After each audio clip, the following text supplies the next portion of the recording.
다음은 미국 성장주입니다. 제가 전체 미국 주식 투자하는 비중의 70%를 차지하고 있는 분야로 볼 수 있고요.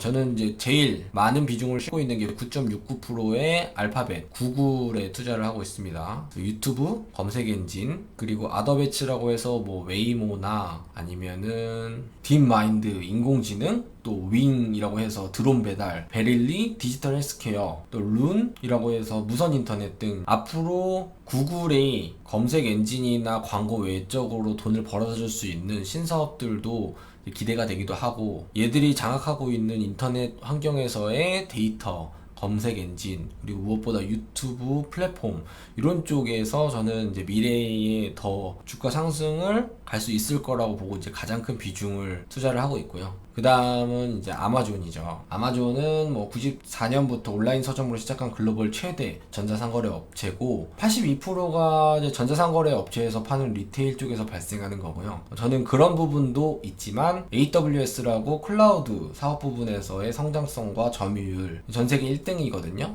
그리고 그쪽에서 미래에 확보된 데이터들이나 성장성을 보고 있습니다. 그리고 애플 같은 경우 요거는 이제 9.08%로 세 번째 비중을 차지하고 있는데요. 다들 잘 아시겠지만 아이폰 11 우리나라에서는 뭐 인덕션 에디션이라던가 여러 가지 이슈가 있지만 그래도 너무 잘 팔리고 있어서 생산량을 10% 늘리고 있다고 뭐 그런 기사도 본 것 같아요. 다음은 버크셔에서의 워렌 버핏 할아버지가 운영하고 계시는 회사죠. 현금 엄청나게 많고요. 최근 저 같은 경우에는 버크셔에서의 PB 값을 주로 보는데 최근에 1.2까지 내려갔다가 다시 1.33까지 올라가긴 했는데, 여기 지금 회사가 보유하고 있는 현금 양도 엄청나게 많고 위기가 왔을 때 좋은 기업을 싸게 살 수 있다는 그런 부분이 있어서 또 버크셔에서 이 워렌 버핏 할아버지 믿으니까 또 주중에 제가 다녀오지 않았습니까? 네, 아무튼 좋게 보고 있고요. 다음은 마이크로소프트인데요. 이 같은 경우에는 소프트웨어 브랜드 로얄티를 통해서 글로벌 클라우드 시장까지 석권한 IT 업체라고 볼 수 있죠. 그래서 퍼스널 컴퓨팅에 38%의 매출이 나오고 생산성 비즈니스에서 33%, 지능형 클라우드에서 29%의 매출, 3대3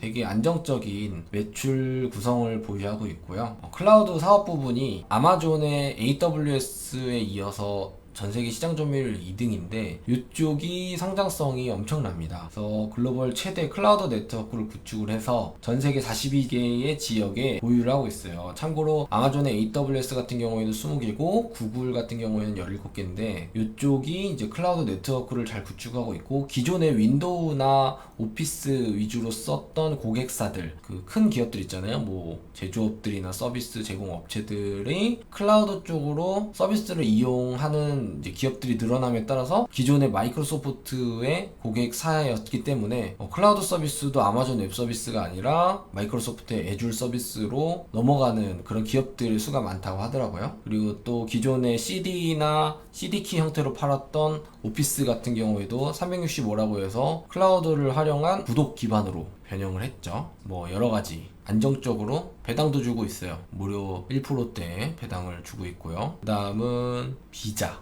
비자. 현금이 없는 사회를 점점 가고 있고, 저만 하더라도 거의 1년에 현금 쓰는 비중이 거의 없을 정도로, 비자 같은 경우에는 또 워낙 저기 위에 월배당주의 리얼티 인컴처럼 배당 성장주로 거의 모범생격인 기업이죠. 나쁘지 않고요. 테슬라 같은 경우에는 최근에 주가가 많이 빠졌어요. 왜 빠졌냐 봤더니 10만 대 생산을 하겠다고 했는데 9만 7천 대 정도인가 밖에 생산을 못해서 시장에서 생산량에 문제가 있는 거 아니냐 하면서 떨어졌는데, 어쨌든 최근에 테슬라의 완성도와 그런 데이터 그리고 가지고 있는 기술력들이 재조명받고 있어서 좋게 보고 있고요. 일루미나 같은 경우에는 제가 블로그에도 소개를 했는데 차세대 유전체 시퀀싱 글로벌 1위 업체예요. 이게 뭐냐면 분자진단이라고 하는데, 사람의 몸에서 피 같은 거, 혈액 같은 거 추출하잖아요. 그걸로 이렇게 딱 시험지에다가 딱 뿌리면 이 사람이 어떠한 병을 갖고 있는지 그런 거를 검사할 수 있는 그 기술력을 갖고 있는 회사라고 보면 되고요. 이게 어려운데 제 블로그 포스팅에 정리해 놓은 내용 보시면 여러분들도 공부하시는데 도움이 되실 거예요. 그리고 디즈니 3.47% 가지고 있고요. 글로벌 문화 콘텐츠 시장을 선도해온 대중매체 그룹이죠. 2019년 11월에 디즈니 플러스라고 OTT 플랫폼 시작을 한다고 합니다. 시장에선 여러 가지 우려가 있고 또 넷플릭스나 다른 OTT OTT 플랫폼들이랑 경쟁을 우려를 하고는 있긴 하지만 그래도 이 디즈니 자체에서는 미디어 네트워크 41%, 테마파크 앤 리조트 34%, 스튜디오 17%, 콘텐츠 상품 8%에서 안정적이고 분산이 잘 된 매출 구성을 가지고 있기 때문에 뭐 꼭 OTT 같은 경우가 잘 안 되더라도 그렇게 회사가 크게 휘청거리거나 하지 않을 것 같아요. 그리고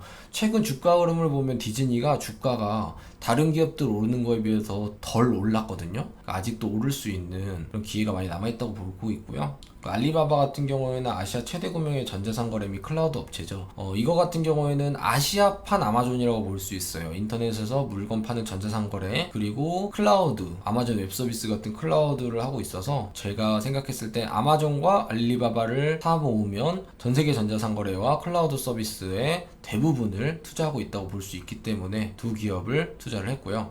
다음은 인투이티브 서지컬이라는 로봇 수술 글로벌 1위 업체예요. 요거 같은 경우에는 95년도에 설립되었고 수술용 로봇을 제조하는 업체고요. 대표적인 브랜드로는 다빈치라는 브랜드가 있습니다. 최근에 제가 강남에 있는 성모병원에 갔을 때도 어떤 수술실 앞에 이렇게 인투이티브 서지컬의 다빈치를 사용하는 그런 곳이라는 명패 같은 게 또 있더라고요. 얘네 같은 경우에는 장비를 파는 26%의 매출이 구성되어 있고 부품 및 액세서리를 파는 게 전체 매출의 55%, 서비스가 17%, 나머지는 이제 기타 부분으로 되어 있는데 대학병원에서도 로봇용 수술을 가르칠 때 요 회사 것들로 가르친다 하더라고요. 그래서 회사가 병원에서도 사야 되고 교육을 하는 의대에서도 이 장비를 사야 되고요. 그 장비를 사용하는 데 필요한 부품이나 액세서리에서도 또 사야 되고요. 그리고 이것들을 숙달시키고 의사들이 이런 것들을 배워서 수술에 사용하기 위해서는 또 여러 가지 교육이나 서비스를 받아야 되잖아요. 이제 그런 게 있기 때문에 이것도 일종의 보면은 의료계의 하나의 플랫폼이 아닌가 그렇게 보고 있고요.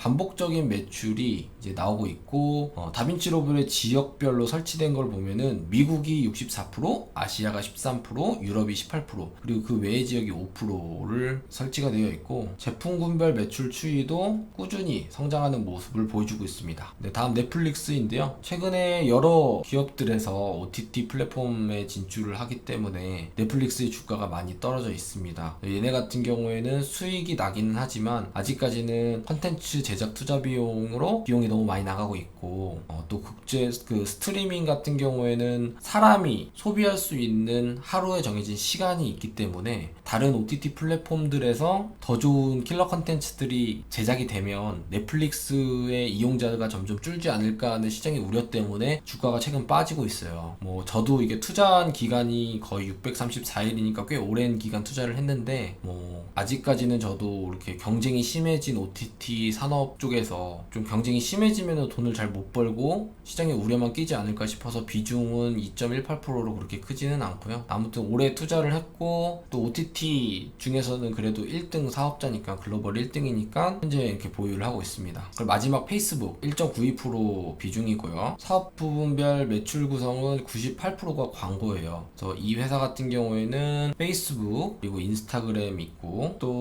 뭐 전자화폐인 리브라를 런칭하겠다고 하는데 암호화폐 도입을 발표를 하고 또 비자, 마스터카드, 페이팔, 우버, 코인베이스 등 28회 업체가 함께 창립 회원으로 참여를 해서 2019년 6월에 발표를 했는데 뭐 잘 될지 안 될지는 잘 모르겠어요. 디지털 광고 사업이 아무래도 이용자들은 꾸준히 그 페이스북이랑 인스타그램의 MAU는 점점 늘어나고 있는 추세라서 광고 사업이 지속적으로 성장을 할 수 있을 거라고 이제 보고는 있는데 본격적으로 이제 5G가 보편화되고 상용화가 되면 또 다른 형태의 광고가 또 이루어지지 않을까 싶어서 페이스북도 소액 투자를 하고 있습니다. 그리고 그 밑에는 제가 비중을 더 늘려야 하는데 요 평가 차익 때문에 늘리지 못하고 있는 TLT 이렇게 저는 현재 지금 미국 분기 배당 주식을 7종목 투자하고 있고 월 배당 종목 3종목에서 배당 관점에서 투자하고 있는 종목은 총 10종목 되고요. 그리고 성장 종목 같은 경우에는 13종목 주로 IT나 플랫폼 기업들 위주로 투자를 하고 있습니다. 그리고 마지막 여기는 채권으로 해서 최소한 한 10% 이상은 보유를 해야 되는데 앞으로 적립식으로 투자되는 자금은 여기 TLT 채권에 투자를 할 생각입니다.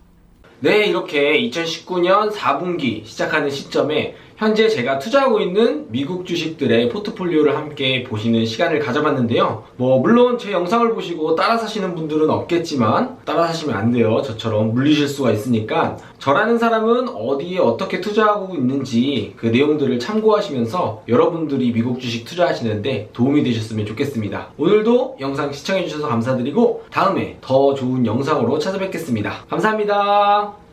참, 좋아요랑 구독 잊지 않으셨죠? 꼭 눌러주세요.